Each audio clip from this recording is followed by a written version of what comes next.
Well, now, in the course of time, in the evolution of Western thought, the ceramic image of the world ran into trouble and changed into what I call the fully automatic model or image of the world.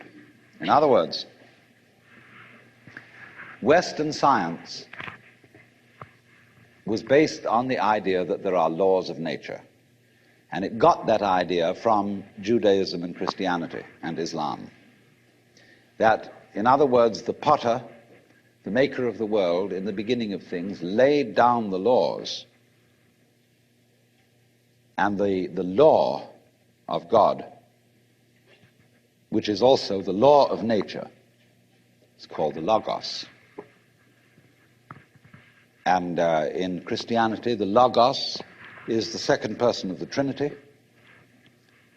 incarnate as Jesus Christ, who thereby is the perfect exemplar of the divine law.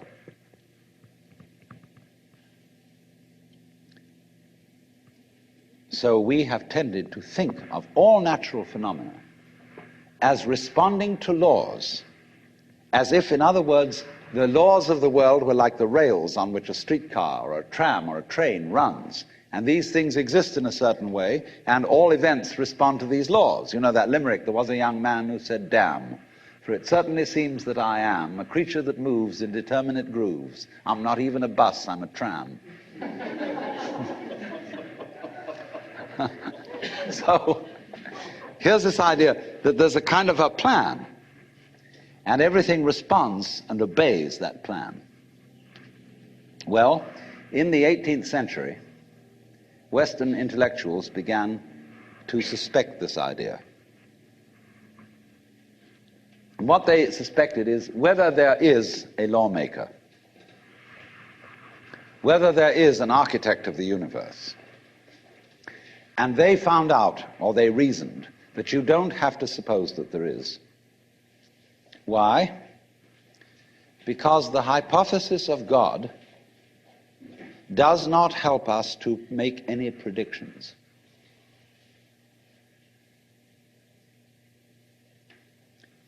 In other words, let's put it this way. If the business of science is to make predictions about what's going to happen, science is essentially prophecy. What's going to happen? By studying the behavior of the past and describing it carefully, we can make predictions about what's going to happen in the future. That's really the whole of science. And to do this, and to make successful predictions, you do not need God as a hypothesis, because it makes no difference to anything. If you say everything is controlled by God, everything is governed by God, that doesn't make any difference to your prediction of what's going to happen. And so what they did was simply drop that hypothesis. But they kept the hypothesis of law. Because if you can predict, if you can study the past and describe how things have behaved, and you've got some regularities in the behavior of the universe, you call that law. Although it may not be law in the ordinary sense of the word, it's simply regularity. And so what they did was they got rid of the lawmaker and kept the law. And so they conceived the universe in terms of a mechanism. Something, in other words, that is functioning according to regular, clock-like mechanical principles. Newton's whole image of the world is based on billiards. The atoms are billiard balls, and they bang each other around. And so your behavior, every individual therefore is defined as a very, very complex arrangement of billiard balls, being banged around by everything else.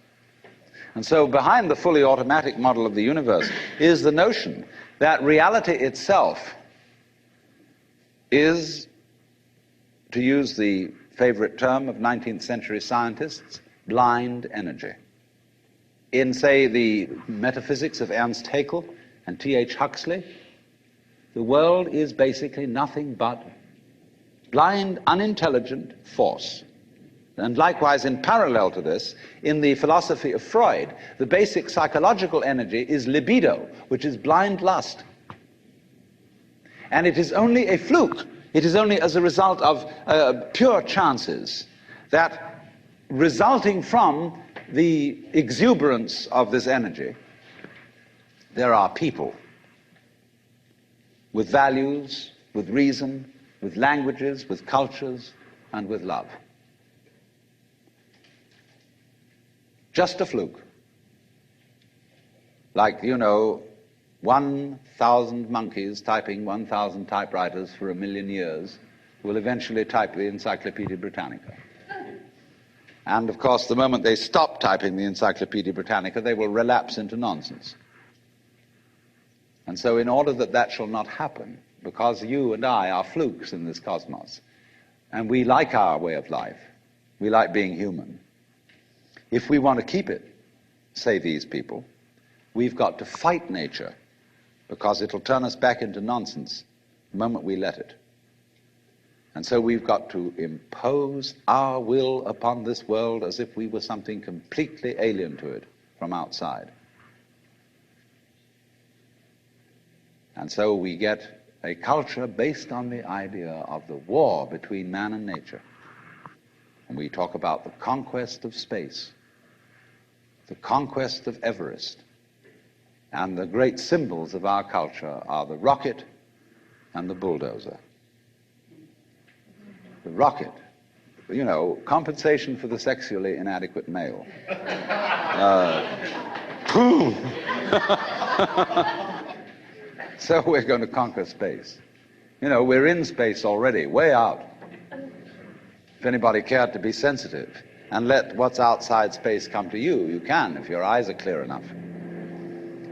Aided by telescopes, aided by radio astronomy, aided by all the kind of sensitive instruments we can devise. We are as far out in space as we're ever going to get.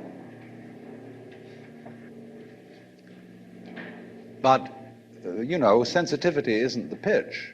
Especially in the WASP culture of the United States, we define manliness in terms of aggression. You see, because we're a little bit frightened as to whether we are really men. And so we put on this great show of being a tough guy. It's completely unnecessary. If you have what it takes, you don't need to put on that show. You don't need to beat nature into submission. Why be hostile to nature? Because after all, you are a symptom of nature. You, as a human being, you grow out of this physical universe in just exactly the same way that an apple grows off an apple tree. So let's say the tree which grows apples is a tree which apples, using apple as a verb. And a world in which human beings arrive is a world that peoples. And so the existence of people is symptomatic of the kind of universe we live in. Just as spots on somebody's skin are symptomatic of chickenpox. But we have been brought up by reason of our two great myths, the ceramic and the fully automatic, not to feel that we belong in the world. So our popular speech reflects it. We say, I came into this world. You didn't. You came out of it. We say, face facts. We talk about encounters with reality, as if it was a head-on meeting of completely alien agencies. And the average person has the sensation that he is a somewhat that exists inside a bag of skin, a center of consciousness, which looks out at this thing, and what the hell is it going to do to me? You see? I recognize you. You kind of look like me, and I've seen myself in a mirror, and you look like you might be people. So maybe you're intelligent. Maybe you can love too. And perhaps you're all right. Some of you are anyway. If you've got the right color of skin, or you have the right religion, or whatever it is, you're okay. But there are all those people over in Asia, Africa, and they may not really be people. When you want to destroy someone, you always define them as unpeople, not really human. Monkeys may be, idiots may be, machines may be, but not people. But we have this hostility to the external world because of the superstition, the myth, the absolutely unfounded theory that you yourself exist only inside your skin. Now, I want to propose another idea altogether.